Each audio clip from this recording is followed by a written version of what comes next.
Moscow में बहुत बड़ा आतंकी हमला हुआ है। क्रोकस सिटी हॉल में 7 घंटे से यह ऑपरेशन जारी है। 7 घंटे से सेना और आतंकियों के बीच गोलीबारी हो रही है। 5 आतंकियों ने क्रोकस हॉल पर हमला किया। स्थानीय मीडिया के मुताबिक आतंकी हमले में 140 लोगों की मौत की खबर है।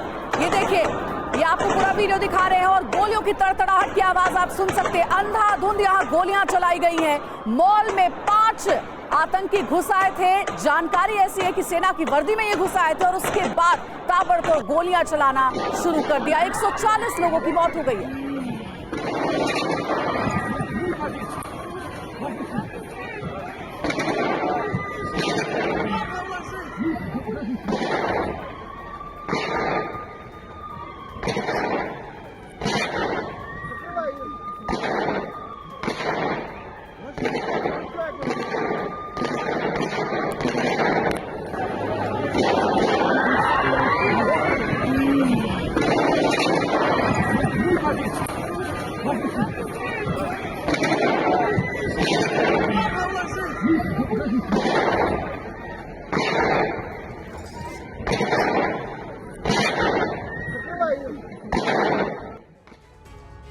तो देखिए, कुछ घंटों के लिए दहशत का माहौल था क्रोकस सिटी के इस पूरे मॉल में, जहां पर आतंकियों की ओर से ताबड़तोड़ गोलियों की बरसात की जा रही थी। मॉस्को में अब तक कहां तक पहुंचा है ऑपरेशन और अब तक क्या क्या हुआ है, आइए जल्दी से आपको बिग बॉल पर देते हैं अपडेट। सबसे पहली अपडेट क्या है, मॉल का मेन गेट बंद करके फायरिंग की आतंकियों ने, यह जानकारी मिल रही है। दूसरी अपडेट, आतंकियों के पास AK सीरीज के हथियार थे।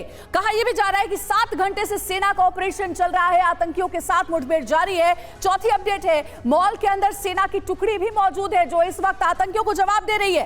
पांचवी अपडेट, क्रोकस के पास 70 एम्बुलेंस टीमें तैनात की गई ताकि घायलों को फौरन अस्पताल पहुंचाया जा सके। एक और अपडेट यह है कि कॉन्सर्ट हॉल के मंच के पास की छत ढह गई इस हमले के बाद। आगे अपडेट यह कि हेलीकॉप्टर से इमारत में पानी की बौछार की गई क्योंकि मॉल में आग लग गई थी आतंकियों के इस हमले के बाद। आठवीं अपडेट है, हवाई अड्डों और रेलवे स्टेशन पर सुरक्षा और ज्यादा कड़ी कर दी गई है इस हमले के बाद से। उसके बाद मॉल और भीड़ भाड़ वाले जितने भी इलाके हैं वहां पर अलर्ट जारी किया गया है, ये एक अपडेट है। और 10वीं बड़ी अपडेट ये कि हमले के चलते वीकेंड के सभी जो सार्वजनिक कार्यक्रम थे वो कैंसिल कर दिया गया है, रद्द कर दिया गया। एक और अपडेट है, ऑपरेशन की निगरानी कर रहे खुद राष्ट्रपति पुतिन और अधिकारियों से ऑपरेशन की जानकारी ली जा रही है। अधिकारियों को लगातार निर्देश भी दिया जा रहा है। क्रेमलिन प्रवक्ता दिमित्री पेस्कोव का बयान, ऑपरेशन की हर जानकारी पुतिन को दी जा रही है।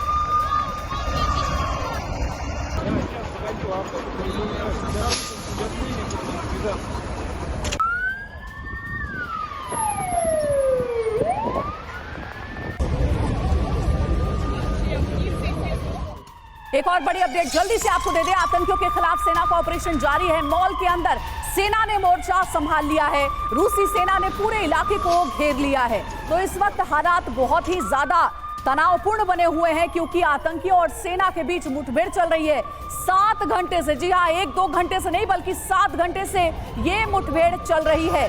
फिलहाल जो जानकारी है कि 5 आतंकी मॉल में घुस आए थे। एक और अपडेट है, रूसी सेना ने आतंकियों की गाड़ी को भी कब्जे में ले लिया है। सेना को आतंकियों की गाड़ी में बॉम्ब मिले हैं। तो आप सोचिए, पूरी तैयारी के साथ आतंकी आए थे इस मॉल में हमला करने के लिए, आधुनिक हथियार लेकर के, और साथ ही जिस गाड़ी से वो पहुंचे थे उस गाड़ी में बॉम्ब भी मिला है क्योंकि अब वो गाड़ी रूस की सेना के कब्जे में है। पूरे मामले की जांच चल रही है। और अगली अपडेट, मॉस्को हमले पर रूसी सेना अब एक्शन मोड में। रूसी सेना ने एक संदिग्ध को अरेस्ट किया है, हिरासत में लिया है। संदिग्ध से पूछताछ कर रही है सेना। तो कई ऐसे लोग हैं जो कि संदिग्ध बताए जा रहे हैं इस पूरी घटना के पीछे और उनसे हो रही है पूछताछ। बहुत बड़ा यह आतंकी हमला है जिससे इस वक्त दहशत पसरा हुआ है मॉस्को में। देखिए, एक्सक्लूसिव तस्वीरें TV9 भारतवर्ष आपको दिखा रहा है। लगातार अपडेट TV9 भारतवर्ष पर आप देख रहे हैं मॉस्को में हुए इस आतंकी हमले की। ये देखिए, संदिग्ध को हिरासत में लिया गया है रूस की सेना की ओर से और उसकी तलाशी ली जा रही है और उससे पूछताछ हो रही है कि कहीं उसका किसी तरीके का कोई संबंध तो नहीं इस आतंकी हमले से।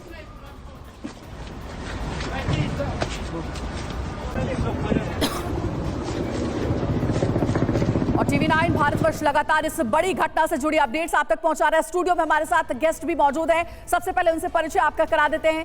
Major general retired Ashwini Siwal sir हैं, रक्षा विशेषज्ञ स्टूडियो में हमारे साथ ही ब्रिगेडियर रिटायर्ड शरदेंदु सर हैं, रक्षा विशेषज्ञ हमारे साथ स्टूडियो में, और हमारे सहयोगी मनीष झा भी हमारे साथ जुड़े हैं, और साथ ही सुमित चौधरी भी स्टूडियो में मौजूद है। उनसे भी अपडेट लेंगे। सबसे पहले मनीष, मैं आपका रुख करना चाहूंगी, कैसे ये घटना हुई, कब ये घटना हुई? आतंकी घटना है, 140 लोगों की मौत हो गई है, जांच जारी है, लेकिन अभी तक सभी आतंकी पकड़े नहीं गए। जल्दी से अपडेट दीजिए। बिल्कुल, देखिए, भारतीय समय अनुसार रात के करीब 10 बज रहे थे और उस वक्त अचानक ही रूस के एक मॉल में, जहां पर एक कंसर्ट चल रहा था, उस ऑडिटोरियम में 5 बंदूकधारी सेना की वर्दी पहनकर घुसते हैं और करीब 30 से 35 मिनट तक दनादन गोलियां चलाते हैं। सोचिए, उस दौरान 5 बंदूकधारी लगातार फायर कर रहे हैं और उस अगले आधे घंटे के दरमियान कहीं उसे कोई रोकने वाला नहीं था।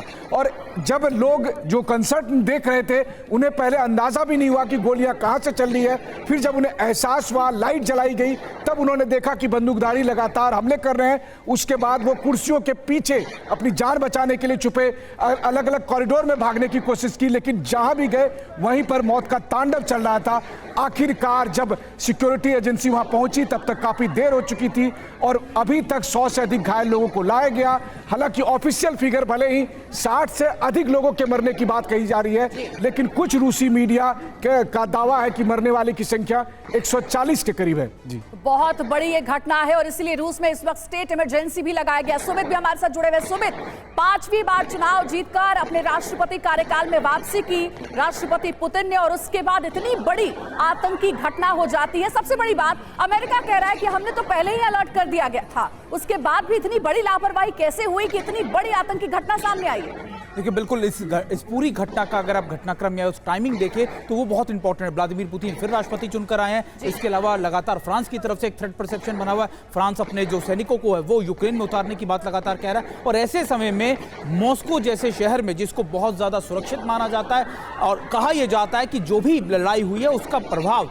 मॉस्को तक नहीं पहुंच पाया, लेकिन अब उसकी चिंगारियां मॉस्को तक पहुंच रही है। और इंपॉर्टेंट ये है कि ऐसे अगर इस तरीके के आप कह सकते हैं कि टेररिस्ट या फिर फिदायीन अटैक आप देखें तो इतने बड़े इलाके के अंदर, वो भी फ्राइडे नाइट को होता है, तो ये रशिया का भी तरफ से एक बड़ा फेलियर है, क्योंकि रशियन इंटेलिजेंस को इसके बारे में जानकारी नहीं थी लगातार, और जानकारियां मिल भी रही थी तो उसको इतना सीरियसली नहीं लिया गया, और इसी की वजह से आप देखें तो इतना बड़ा अटैक को अंजाम दिया गया। लेकिन इतनी बड़ी लापरवाही आखिर कैसे हो गई?